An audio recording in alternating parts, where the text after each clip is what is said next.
Background: started my first business at 12 and was the youngest person to raise first VC in 2009.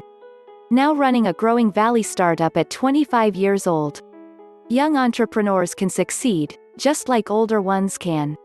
Younger founders have certain pluses that older ones don't, and vice versa. One group is not inherently better than the other. Example: youth has fresher eyes to innovate, but lacks scar tissue that comes with experience. However, being young does have its advantages. Many of them have been covered in these answers. I'd boil it down to higher risk tolerance, less preconceived notions that constrain innovation, and stubbornness. I often advise young entrepreneurs to be young, do stupid. I wrote a blog post about a group of aspiring young student entrepreneurs who paid out of their own pocket to visit Silicon Valley from Singapore.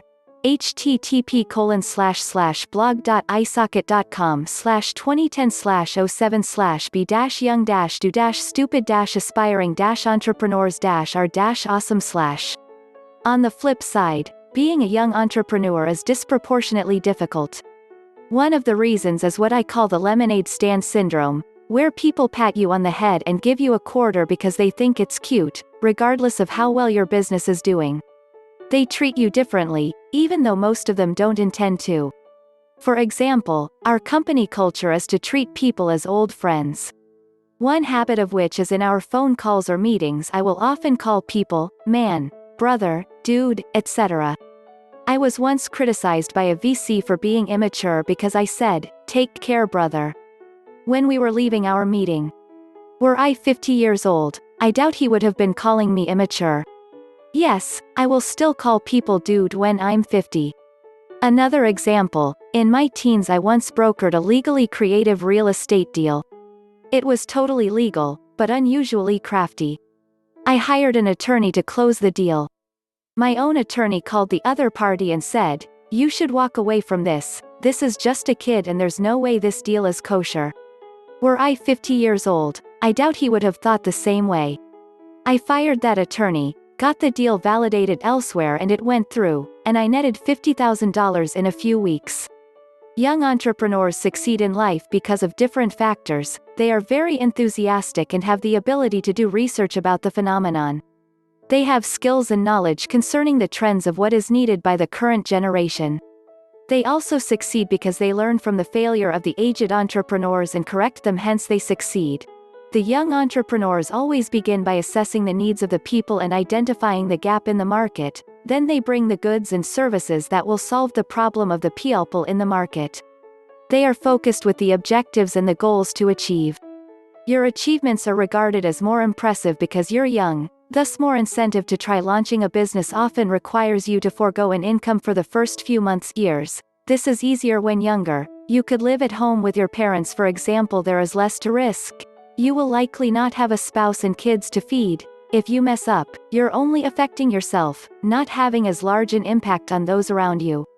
Established entrepreneurs and others will often be more forgiving of your mistakes as they can relate to the learning curve, and will also be more inclined to help you. E.g., I have got a number of deals, people to help me out that I wouldn't have got if I were older. You have not lived a life being battered into believing that entrepreneurship is not a viable career path. If you're say 30 to 40 and you suggest that you want to quit your office job to be an entrepreneur, your peers will likely mock you. You have grown up in the internet age, understand the market and have role models such as Mark Zuckerberg and a society in which entrepreneurship is starting to become more glamorized, i.e. the advent of shows like The Apprentice. Every week we listen to pitches from startup entrepreneurs in Silicon Valley, presenting their ideas that they hope may lead to the next big thing in digital media. Some of the ideas will become viable businesses, but few will break out from the crowd to become truly disruptive, market-changing, and experience hyper-growth. So, how do we pick the potential nuggets and what separates the potential winners from the rest of the pack? When we evaluate prospective investments, we consider several criteria: size of the market opportunity, positioning of the business, depth of technology platform, strength of the supporting team. But above and beyond the other criteria, we look at the characteristics of the founder or founders. We ascribe to two evaluation components: blink and the 3 petaseconds. Blink comes directly from Malcolm Gladwell's best-selling book, where he highlights the idea of instant conclusions that we reach are very powerful and often very accurate. It is derived from a phrase in psychology called, the power of thin slicing, which says that human beings are capable of making sense of situations based on the thinnest slice of experience. A more clinical way of saying we have one chance to make a first impression. Since most of the pitch meetings are 30 minutes to an hour, the Blink evaluation sets a definitive tone. The 3 petaseconds are a much more extensive evaluation of the founders and their ability to physically and emotionally grow their business. The first is passion, a desire to succeed and a deep belief in the pursuit of their overall vision. New businesses have many challenges and obstacles, and without tremendous passion, businesses can easily wither and die. The second is presence, a strong sense of confidence and the ability to attract people that believe in your vision and the potential business opportunity. Entrepreneurs with a strong presence are great candidates to become great leaders. Finally, perseverance, the unwavering commitment to execute on your vision and reach your goals. A person can have great passion when ideas are fresh and there is the excitement of a new journey, but most businesses take many years to achieve a minimum level of success. Quick exits are rare, mostly it's the story of the tortoise and the hare. I recall a young entrepreneur that I met several years ago, fresh out of college, and came to San Francisco for the first time looking to raise seed capital for his new business. I was asked by a mutual friend to have lunch with this young guy and I reluctantly accepted. I walked away from our lunch thoroughly impressed, not as much about his initial business idea, but how he was potentially a perfect example of mastering Blink and the 3 petaseconds. I invested in the company and helped him with his funding. He went back home and continued to build his business. He recruited an excellent team, built a strong technology platform, pivoted his business into a solid market position, and methodically expanded his customer base.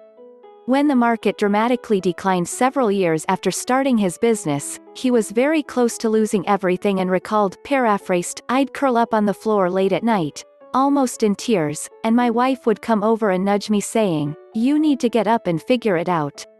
He did persevere and several years later took the company public, and the company was eventually acquired for nearly $2 billion.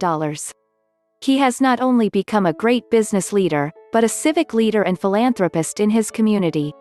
Many others have benefited from his success.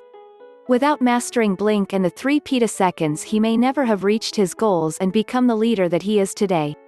The next time you approach a new job, have an idea for a new business, or if you just want to improve your daily lives, think about how you project yourself and your beliefs, and how you are ultimately perceived.